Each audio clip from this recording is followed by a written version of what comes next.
প্রিয় দর্শক শ্রোতা, উপকারী ভেষজ চ্যানেল থেকে আপনাদের সকলকে জানাচ্ছি আন্তরিক অভিনন্দন এবং শুভেচ্ছা। প্রিয় বন্ধুরা, ভিডিওতে যে গাছটি আপনারা দেখছেন, এই গাছটির নাম হলো দীপ্তলুচি পাতা। ছোট গাছ কিন্তু উপকার বড়। আপনি কি জানেন, আমাদের আশেপাশেই এমন এক ভেষজ গাছ জন্মায় যাকে আমরা অনেক সময় আগাছা ভেবে ফেলে দেই, কিন্তু সেই গাছটাই হতে পারে আপনার আমার শরীরের প্রাকৃতিক ঔষধ। এই গাছটির নাম দীপ্তলুচি পাতা অথবা পেপারোমিয়া। ছোট ছোট চকচকে পাতা, নরম কাণ্ড, দেখতে সাধারণ কিন্তু গুণে অসাধারণ।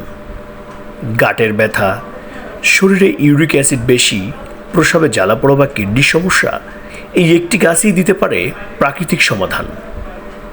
দীপ্তলুচি পাতায় আছে প্রদাহ কমানোর শক্তি, যা বাত ব্যথা কমাতে সাহায্য করে।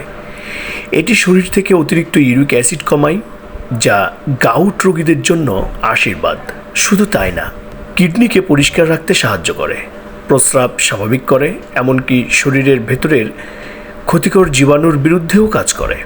গ্রামের মানুষ বহু আগে থেকেই এই গাছের রস ব্যবহার করে জ্বর, সর্দি, কাশি আর ক্ষত সারাতে। হজমের সমস্যা, গ্যাস, একটু এই পাতার ব্যবহারেই মিলতে পারে স্বস্তি। কিন্তু মনে রাখবেন, প্রকৃতির সব কিছুই ভালো যদি সেটা সঠিকভাবে ব্যবহার করা যায়।